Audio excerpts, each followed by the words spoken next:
So, you know, when we're talking, obviously talking about slavery, I don't want to go too far back into the past. Slavery in the Old Testament, in the Hebrew Bible. I mean, you know, one of the questions we're going to ask ourselves is how can our faith, our religion, have countenanced the enslaving of other human beings?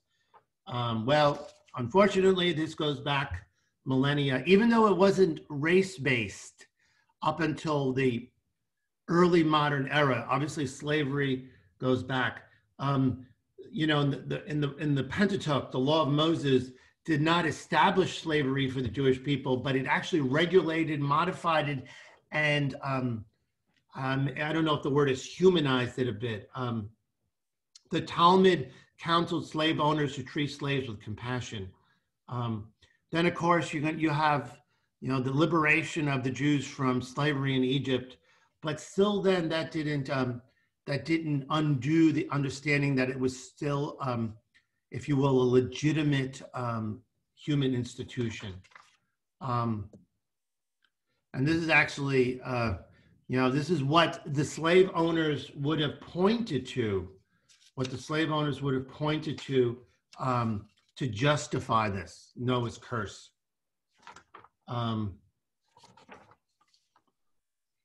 Anthony? Yes. Please. Yes, but there was a, what would I say? There was a rule that every 7 years, all slaves had to be set free. Is that right? So that would show you already that there was a and I'm not, the word isn't a humanization of it, but there was a moderation of it. There was a recognition, sort of like the way you would have Jubilee years every 50 years where all debts would be forgiven, things like that. Absolutely. You know, nowhere in the New Testament is slavery ever condemned. Jesus never condemned slavery. He, in fact, spoke about people who had slaves, and he didn't condemn them, nor did he require their emancipation. And, you know, in some of his parables, masters and slaves are used as illustrations without any condemnation of slavery. And neither did St. Paul, who claims to have met the resurrected Christ, do anything to abolish it.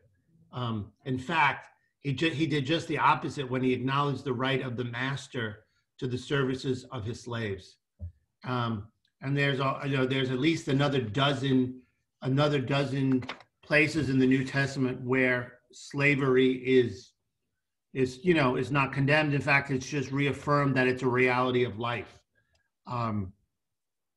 Slavery existed in I mean, the word slave, actually, the English word, who knows where the English word slave comes from?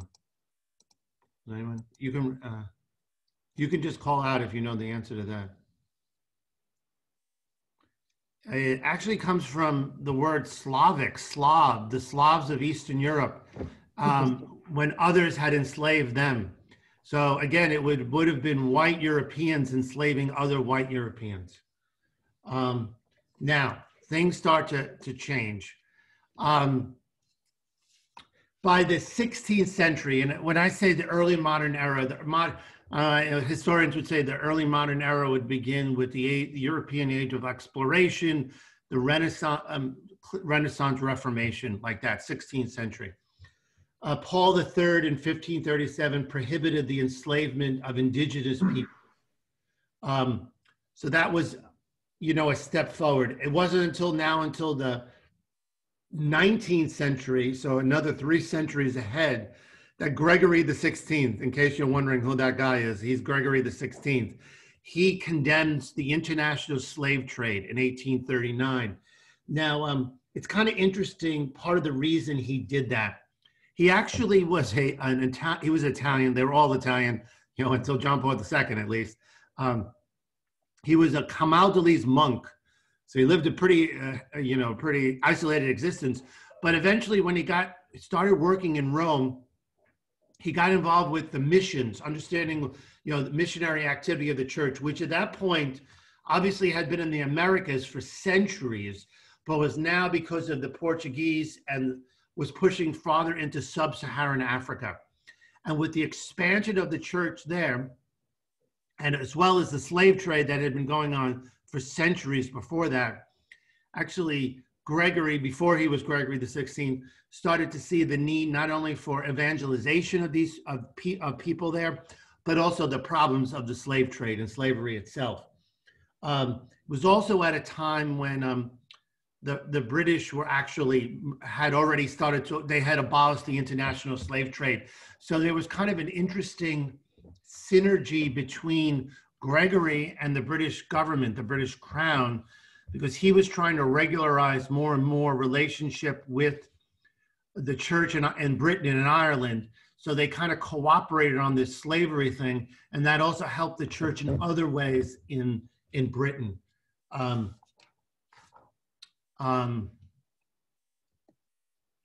Now, slavery and American Catholics. We're actually going to look in one place in particular where slavery existed to kind of give it a little more, I don't know, put a human face on it.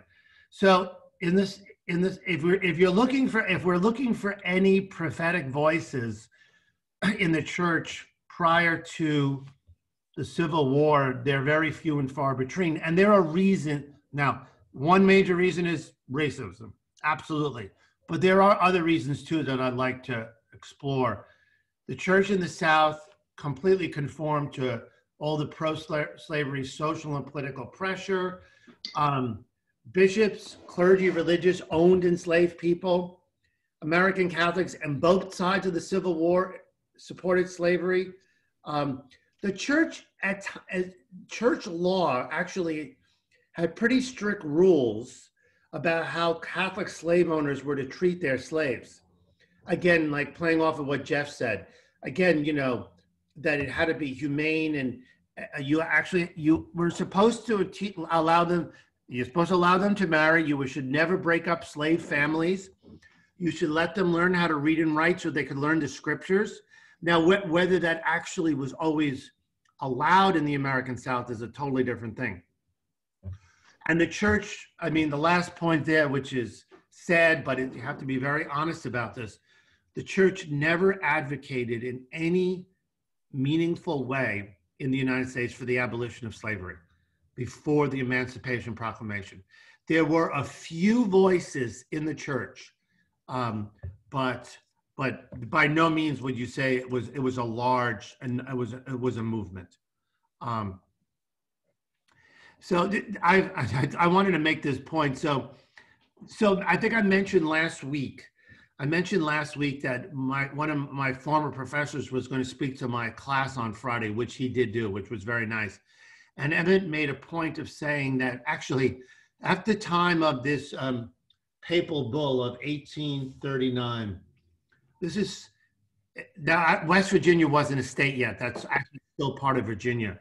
But if you look at that, Delaware, Maryland, Kentucky, and Missouri, those are what were called the border states, who at the time of the Civil War could have gone either direction, but of course the Union made sure they stayed in the North. Ironically, or I don't know if ironically is the right word, that's where the overwhelming majority of Catholics lived in the United States in the 1830s, Maryland, Kentucky, and Missouri. Now, we know why they lived in Maryland. There was a migration to Kentucky after the American Revolution. People from Maryland and Virginia moved westward because land was cheap and free. And then obviously over time, they kept moving west into Missouri. So the majority of American Catholics lived in those three states before the massive immigration from Germany and Ireland. That's when everything starts to change. But that's where, you know, as I just mentioned earlier, you know, this guy Augustus Tolton, born in Missouri. Missouri was also where Dred Scott was from.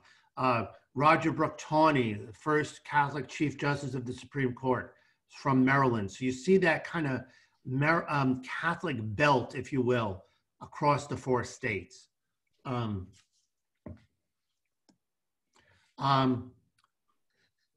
just going to stop the screen share. You might remember this because it was in the news a few years ago, just about 3 or 4 years ago. Um, you know, people always knew this, but it always amazed me. So let me go back a little bit in time.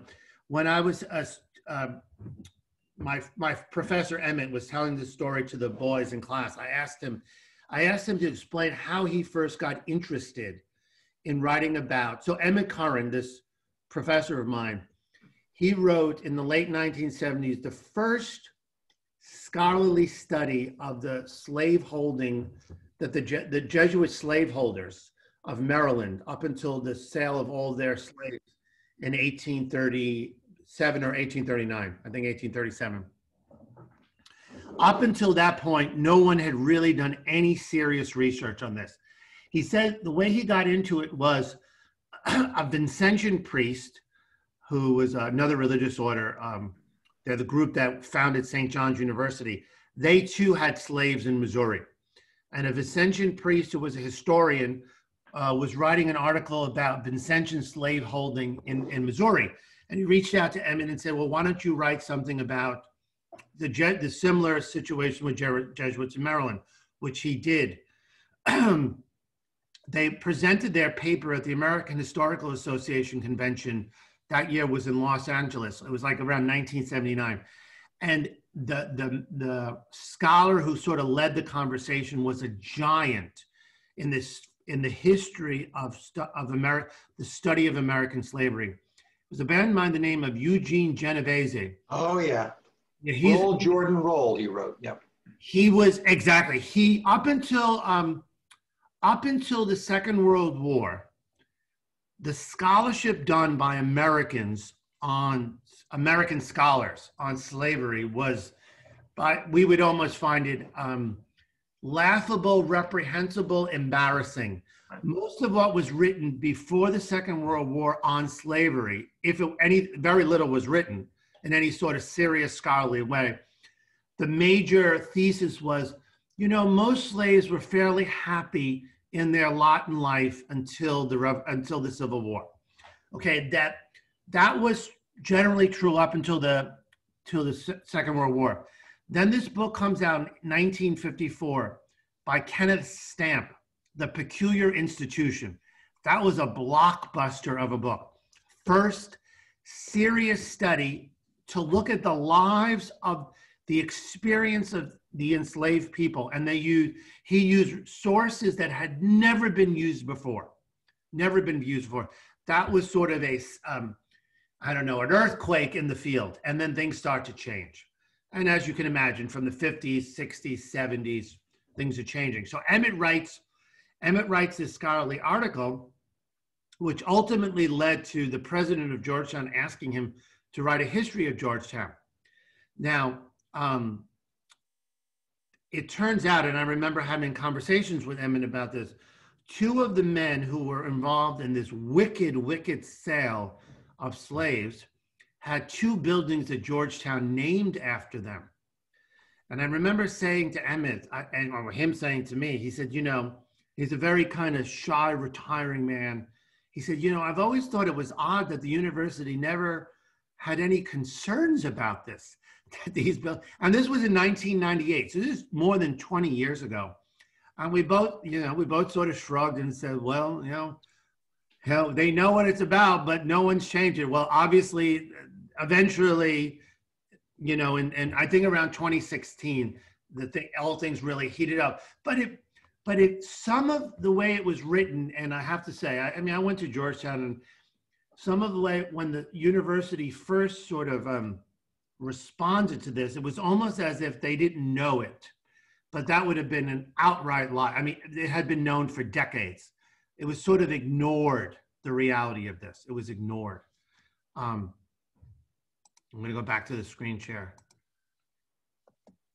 Yeah, but I can't, sorry. I have to, it freezes when I do it that way.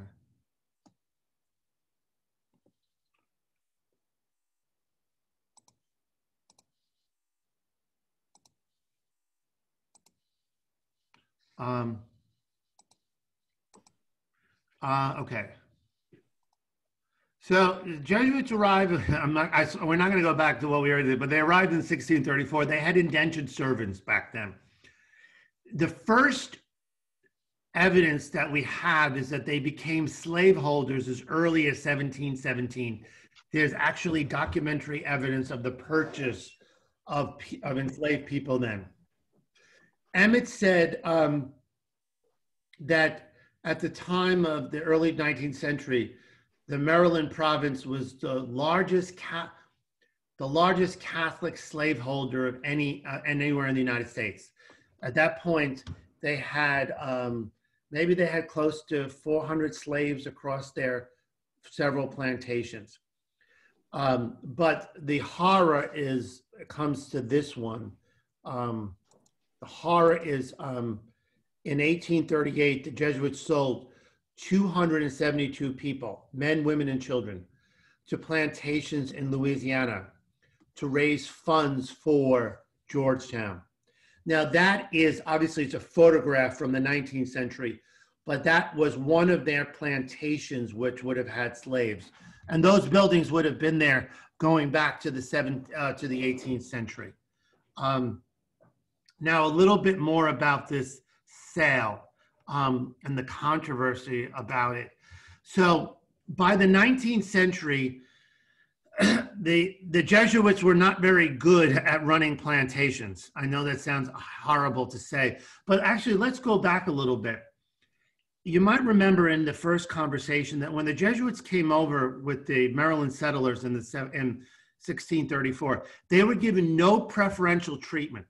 They were not, it wasn't like a medieval, and they were annoyed about that. They thought it was going to be like in medieval times where people would have been taxed to support the church. And George Calvert said, no, we're not doing it that way anymore. If you want to come over, you have to earn a living just like everybody else. So they started running plantations. Now, in the early years, these were with indentured servants, tobacco, and mostly tobacco. Maryland would have been tobacco. That's what you would have grown there. So in order to keep their ministries going forward, you know, how do some religious communities keep their ministries going forward now? They have investments on Wall Street, okay? That's how they do it. Well, in the 17th and 18th century, you had large farms, you had plantations, eventually with enslaved people. That's how you kept it going forward. By the 19th century, it was kind of a disaster. The plantations were losing money. And then there's more and more of a pressure to say, this is immoral. We have to get out of this. So there's pressure put on the Jesuits. So it's sort of forces coming from within and forces from without. Pull and push forces. Historians like to use those terms. So in 1837, let me just pull up my,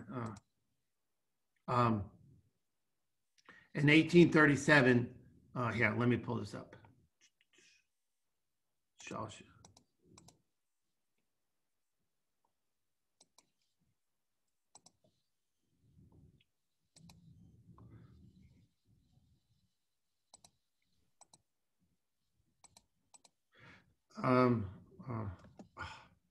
Sorry. Okay. So Father Thomas Malady, who is the Jesuit who was really involved in this, he sold 272 people. And the proceeds of this sale went to help Georgetown, which was in tough financial shape at this point. This document that I have there is part of the legal agreement that was part of the sale. Now, I don't know, I know when I was a kid, I don't know where I picked up the expression to be sold down the river. How many of you have ever heard that expression, to be sold down the river? It's in Mark Twain's books. Yeah, it's a very, very racist. It's a bad thing to happen. Right, because slavery, the condition of enslaved peoples was generally always worse the farther south you went. So if you were a slave in the border states, you never wanted to be sold farther south. So Malady did, first of all, he did that, which was terrible. Slaves often talked about the second middle passage. The middle passage, of course, was the experience of the first people enslaved from Africa as they came over across the Atlantic. Well, this is almost as bad. They were sold down to Louisiana, but in order to get the highest prices for the enslaved people, Milady broke up slave families, which was actually against canon law. So when Rome, the Jesuit authorities in Rome eventually learned of what he had done, he was recalled to Europe. He was sent to teach like middle school in a French Jesuit school in France. But 2 years later, he was restored, and he actually went on to found Holy Cross College in Massachusetts. So while this history was known by Jesuits, the Jesuits themselves, it really is not in the last 10 years or so that it's the story's been told on a larger level. And now what Georgetown is doing is part of this process of restoration and not restoration, but reconciliation is they've reached out. They've actually found, I think there's something like 7,000. They were able to find out that there are about 7,000 people who are descendants of those 272 people who were first enslaved, who were sold in slavery. And Georgetown is reaching out and trying to make some forms of restitution to them, including scholarships to Georgetown if their descendants want to go there. They've also been trying to do research on these 272 people. What were their names? What happened to them? To try to, treat them almost like a healing of memories. They've actually looked at some of the ways that Germany has done this in light of the Holocaust, of the Shoah, and they try to apply those principles. Now, of course, the difficulty is that the time lag is so enormous now after all this time, but still there's an attempt to do that. The Jesuits were not the only ones who owned slaves. Some bishops owned slaves. Some religious orders of sisters owned slaves. But the Jesuits were by far the largest corporate body to own enslaved people. Can I have a question? Sure, Virginia. When they sold the 272 people, was that liquidating their slave holdings, or was that just partial? Did they keep the So that was yes, that liquidated. At that point, they were no longer slaveholders in Maryland. Okay. What was happening at that time is the entire Southern economy was shifting to cotton in Louisiana and Texas and Arkansas. So you couldn't grow anything that was competitive in Maryland. So the slaves had vastly greater value in that part of the country. And there was, as Paul is saying, there was all sorts of shift in terms of in the northern part of the South, especially as there. Economically, it didn't make sense to own only a few slaves. So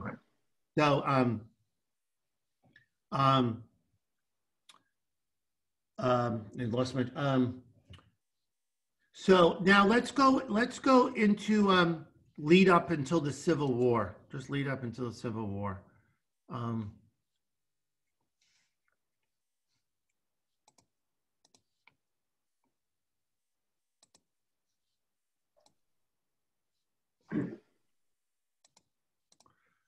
Now, as I said, very few Catholics involved in abolitionism, and there are some reasons behind that. Okay, in the 1840s, that's when the period we talked about that last week of the nativist, the anti-Catholic mobs. For all sorts of complicated reasons, the same people who were abolitionists tended to be violently anti-Catholic also. Okay. So Elijah Lovejoy, who was killed, one of the great abolitionists of this period, he was killed.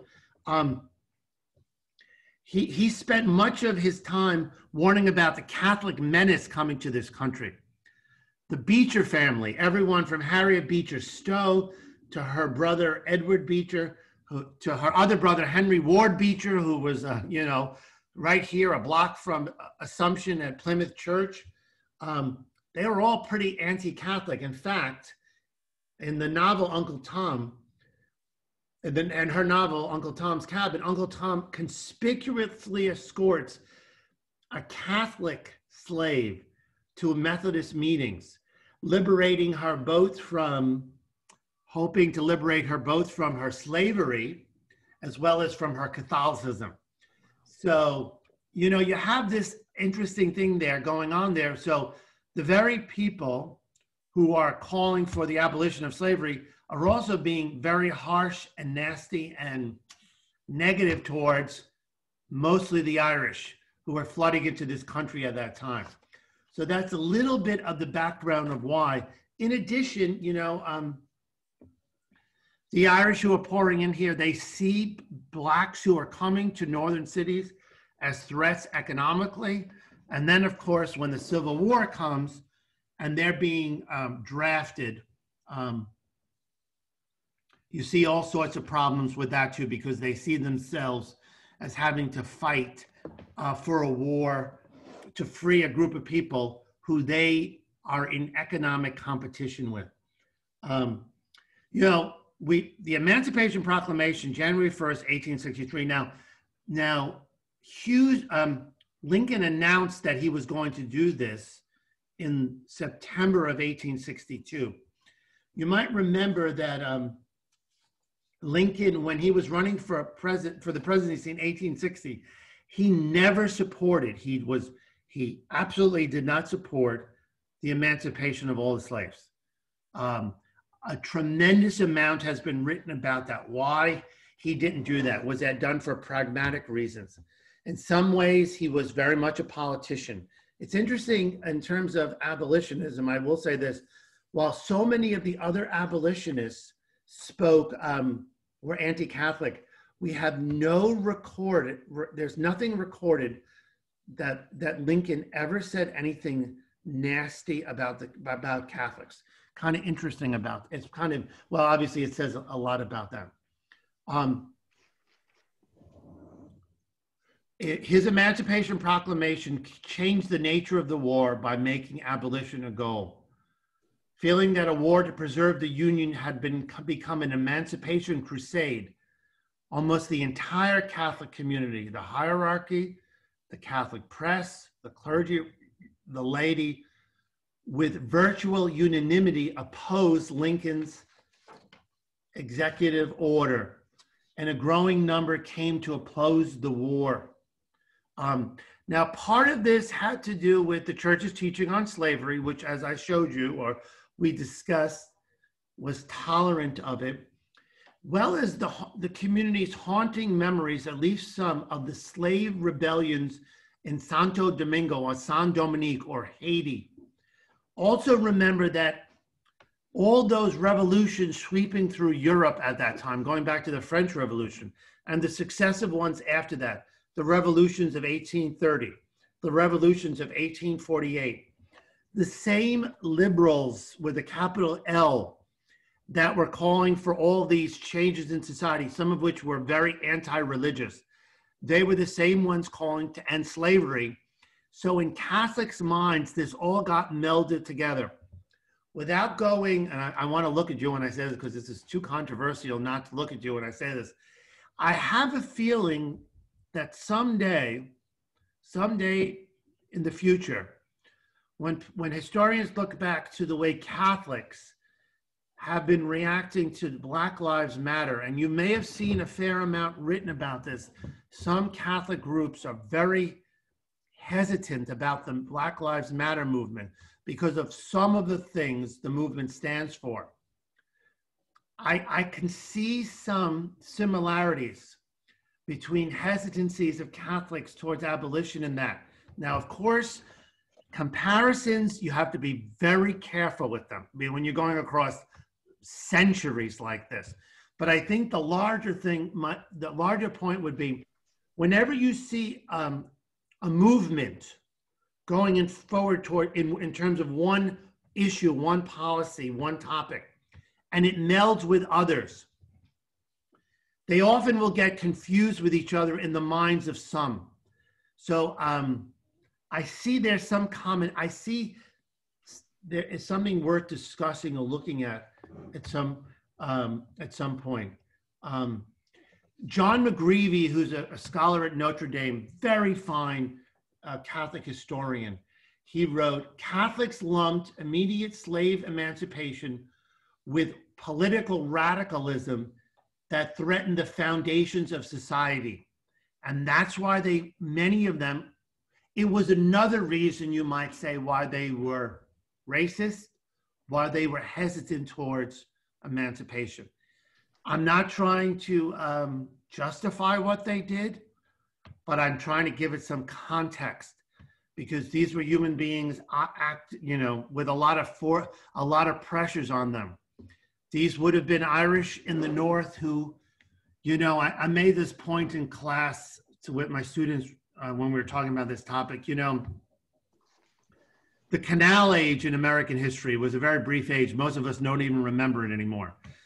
Canal Age was the 1820s and the 1830s. And why was the Canal Age so short? Who can tell me why the Canal Age was so short? Because they came up with railroads. Right, the railroads, they kind of started making some movement with canals, and they were supplanted by the railroads. So, okay.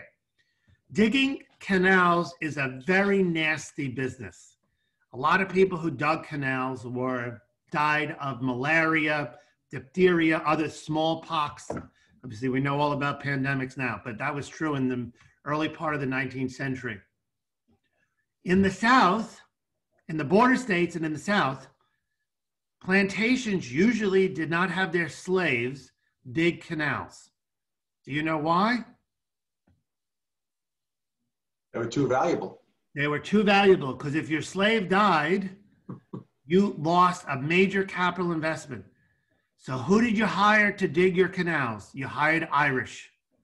Because when an Irish laborer died, that was it. You didn't have to do anything. You went out and hired another one.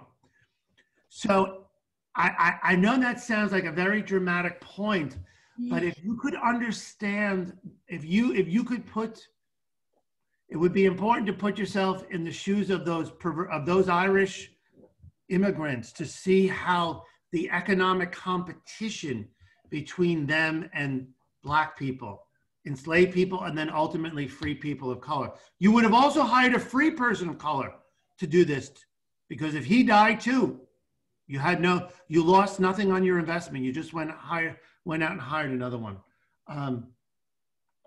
You get all these kind of contrary things. Many of us on this call have a good friend by the name of Bob Lenartz. Most of us know who Bob Lenartz are. The Bob Lenartz went to Bishop John England High School in Charleston, South Carolina. Oh, God. Bishop John England was Southern. He was actually from Ireland. He was from Kerry. I think. Ordained in Ireland, but eventually brought over here to be a bishop of Charleston. He was very bad on this topic. He was a Southern bishop. He was, he wasn't from the South, but he was a man of the South. But then so he's fully supported, the South and slavery. But then you get another situation where in the 1840s, in the 1830s, he starts a school in Charleston for free Blacks and their children, a free Catholic school for formerly enslaved people and their children. And he takes heat from that, from the rest of the city, because he's doing that. So how do you put those two things together? Well, I don't think you can, but it just shows you how complex this was. John Hughes, the Bishop of New York, we mentioned this the last time, he kept saying he thought it was a bad idea. And Lincoln lost the Catholic vote in 1864 when he ran for re-election, and that was a pretty tight re-election in 1864. He lost the Catholic vote because Catholics in the North were upset about the emancipation. So if you want to attack Lincoln for not having been strong enough on this issue, then you might come back and say, well, he was also a politician and he needed to get reelected. So sometimes you have to make compromises. You say, well, he should have been fully in support of immediate and full emancipation in 1860. I don't think he would have been elected in 1860 if he had done that. So you start to see how this stuff is very complicated. And, you know, with the benefit of hindsight, we sometimes can't understand how people could not have been fully in support of full emancipation. Someone put in the chat, is the institutional church inherently conservative? Yes, every institution is inherently conservative because institutions by definition are about preserving themselves, including political parties are inherently conservative. And they're very hesitant to anything that's too radical because that may diminish their authority. Institutions worry about things like keeping the lights on and the DSL connected and the internet going. And how do you balance that? How do you balance that with the prophetic voice? So, you know, I'm putting all that as context. You know, in 1861, there was a bishop in the South who was French. He was originally from France. The name of the diocese, I won't even try to say it. It's now called Alexandria, Louisiana, but it had some very long name that I'm not going to even embarrass myself trying to say. He wrote in 1861 a very strongly worded pastoral letter condoning slavery. Eventually, Pius IX, he got wind of it. Remember, this was in the era before tweeting. So it took a while before Rome found out that he actually had written this. So now there's a little back and forth. And Rome wrote back to him and said, look, either you have to walk that back or we will. So he kind of withdrew that. And, but of course, that was after 1863, the emancipation. And then we talked about the draft riots in New York that were horrific, how many people were killed. And then sad to say that, you know, in the South, after the Civil War and the era of Jim Crow and Reconstruction, by that point, the locus of Catholic, not power, but numbers was in the North and in the cities because of immigration. But in the places in the South where Catholics were still there, Maryland, Kentucky, Missouri, they participated just as much with Jim Crow and the end of Reconstruction as did Protestants. So there's no great story to tell there. So I kind of had to start with at least some story about you know, Augustus Tolton, you know, in terms of a Black man who remained as a Catholic, even despite this. Let me just go back to my PowerPoint for a second just to see. Well, yeah, actually that, you know, actually this one of the historians I read, you know, those anti-Catholic riots that swept through the North, the churches throughout the region were destroyed. We talked about that, you know, in Philadelphia and Boston. So this is interesting. Mobs preventing enforcement of the Fugitive Slave Act of 1850. They were going around looking to burn down any organization, any abolitionist press. And then there were mobs going around torching Catholic churches. Sometimes the same men participated in both burnings. So sometimes they were burning down churches, and then sometimes they were burning down abolitionist presses. So if you were a Catholic, could you see how you could be a little conflicted about these abolitionists? I mean, I know 150 years later, we look back with clear eyes, but when you're living in the midst of something, it's always a lot more difficult. So I just, as someone who loves history, I always caution ourselves from looking far too down our noses on people of the past, because I want to say to God knows what our descendants will say about us right now. And they'll say what we were not doing right now. And if we were able to cry out from the grave to say, well, you know, I was dealing with a lot of things at this point. You got to give me a little context here. So that's what I think a good historian tries to do. You know, it's what G.K. Chesterton said. Tradition is the democracy of the dead, to give the dead their voice and try and understand their situation. And that is by no means saying that what was done was right. No, it was wrong. It was a crime that cried to heaven for justice, for vindication. But people have to be put into their situation. And I would say that the church's teaching on slavery changed 180 degrees. There's no way you can argue that this was a development of doctrine on this, in the sense of it changed. For millennia, the church said slavery was an evil. It said it was an evil that just had to be lived with. Its very deleterious effects had to be ameliorated. But by the 19th century, it changed. And, you know, it's a development. I mean, you might have seen in the new encyclical that the Pope put out on October 4th, Fratelli Tutti. He basically now has condemned outrightly in all instances the death penalty and say it can never be used. That's a change. John Paul II, John Paul II said,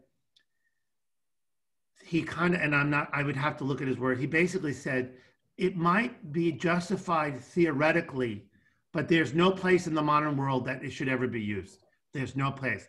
And now Francis went down and said, it's done completely. So it, you know, takes some time.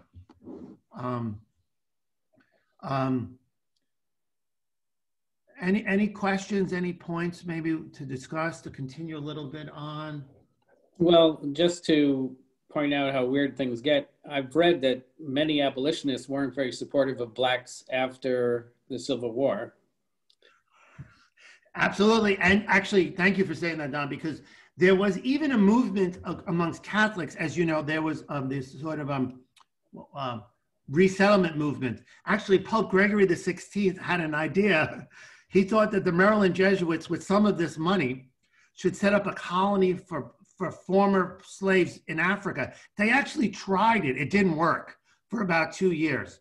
So it was this whole resettlement society. But you're correct. Sometimes the abolitionists were... Now, there's one very dear friend of mine on this call right now who's a native of Ireland. There is one hero in all of this. And his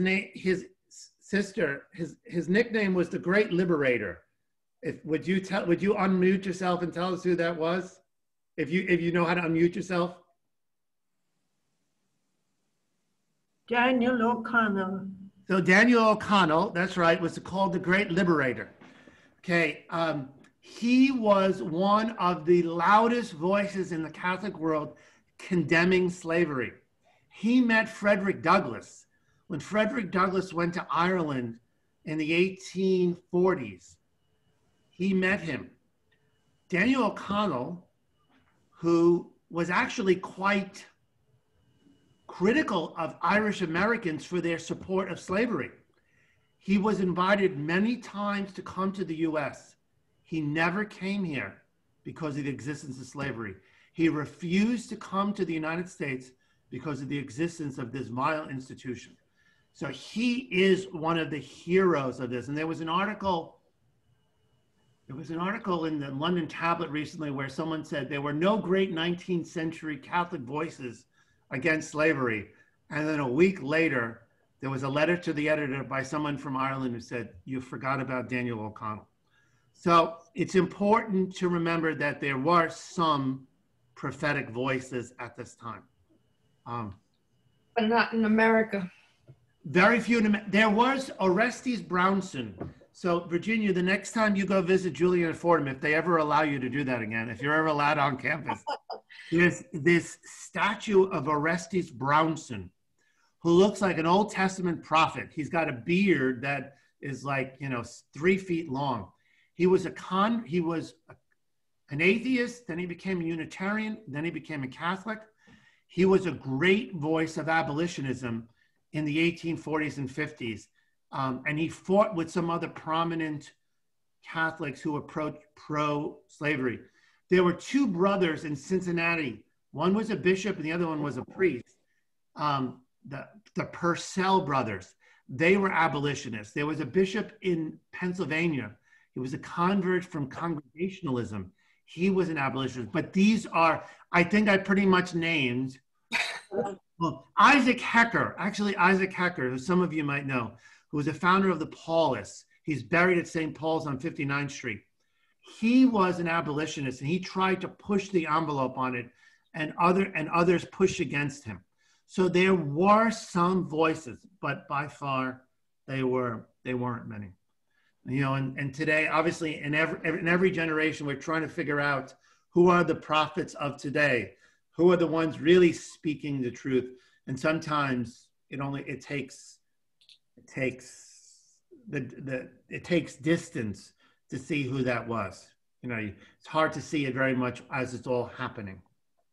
Father Anthony, I have a question. Please, please. I got cut off several times because of technology troubles. You may have mentioned it. I was wondering about Michael Healy. Oh yes, thank you, sister. So there were three brothers, Healy brothers, whose father was white and their mother was a woman of color. They all became priests. One was a Jesuit. The main building at Georgetown, Healy Hall, is named after him. A second one became the Bishop of Portland, Maine. And the third one, I can't remember what happened to him. He got drowned on his way to France. Is that right? Okay. To the seminary. So he wasn't ordained. Was he not ordained? No. The reason, and they were earlier than Augustus Tolton. The reason why they were not considered Black priests is they never identified themselves as Black, and they were light enough skin that they could, as you know, that term, pass. So they were men of color, but they could pass as white. So that's why they were not considered the first Black priests in the United States. Maybe they'll be restored as Black. Well, yeah, you know, the fact that they actually tried, they never wanted it known that their mother was Black. It's sort of like, it's kind of a tricky thing. Obviously, stuff with race is very tricky. But when I first learned this stuff 30 years ago, historians were using the term, and obviously this stuff changes. They were using the term recognizably Black. Maybe just take it a little farther. I just read another book, it's around here somewhere, about the history of Black Catholics in Chicago. It was fascinating. So the largest human migration is the movement of Southern Blacks to northern cities. Something like 16 million people moved between 1920 and I want to say 1955. Mm-hmm. Largest human migration in human history. Now, some of these people obviously moved to Chicago. In the 1930s, the Chicago Archdiocese got a few religious orders to try to gain conversions of Black people moving to Chicago. And by the 1950s, Chicago became the city with the largest Catholic population in the Black Catholic population in the United States, supplanting New Orleans and Baltimore. And it was very interesting to look at it. It was a doctoral dissertation that was turned into a book. Very interesting to look at the experience of these people moving to Chicago. Most of them became Catholic for one reason. Well, I'm probably it's not fair. There was one major motivating factor. They wanted their kids to go to Catholic elementary school. So in the 1930s, it's fascinating, even earlier in the 20s, already then, Catholic schools were deemed to be better than the public schools for all sorts of reasons. So black people are moving to Chicago. They want to send their kids to Catholic school. The rule is you can send your kids to Catholic school, but you have to take them to Mass on Sunday, and the parents have to go to catechism classes. So all of a sudden you start getting this wave, hundreds, thousands of black people are becoming Catholics in Chicago.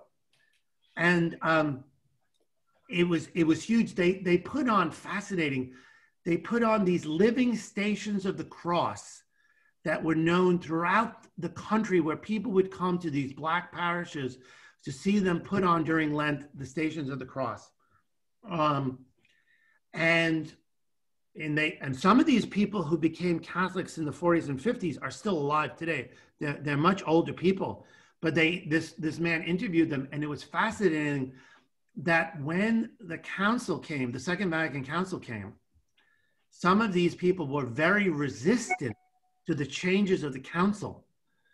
They said that they consciously became Catholics because they liked the style of worship, the Latin and the incense, and they did not like the Pentecostal churches. And now that was being brought into it, there was a pushback. So you can imagine these poor pastors who are trying to satisfy both sides. Some who want all this change, and then slightly older people say, we don't want that. We didn't want that in the 30s and 20s. We wanted the Latin. So very fascinating how this stuff changes. One of the first black priests ordained in Chicago in the late 50s, who's dead now, but he was interviewed, he said he was walking down the street as a seminarian in Chicago circa 1955, and he's dressed like the way seminarians would dress, in a white shirt, a black tie, almost like a Mormon missionary. This tall black man came up to him, young black man, striking, said to him, who the hell are you and what are you up to? He said, well, my name is so-and-so, I'm studying to be a Catholic priest. And he looked at him and he said, you poor son of a bitch. It was Malcolm X. Malcolm X had happened to run across this seminarian, and he remembered that years later. So a great story. So for next week, what I'd like to do is I'd like to talk about two elections. We'll just talk about two elections: the election of 1928 and the election of 1960. Because the election of 1928 is when you get your first Catholic to run on a major party ticket, Al Smith. And of course, he loses in a landslide. And then, of course, 32 years later, Kennedy running. And I want to talk about those two elections, and particularly about how their Catholic identity shaped how they ran for office, how they handled the religious issue, and all that. Thank you. Thank you. Thank you. Have a good night. Good night. Bye-bye. Thanks, you too. Thanks.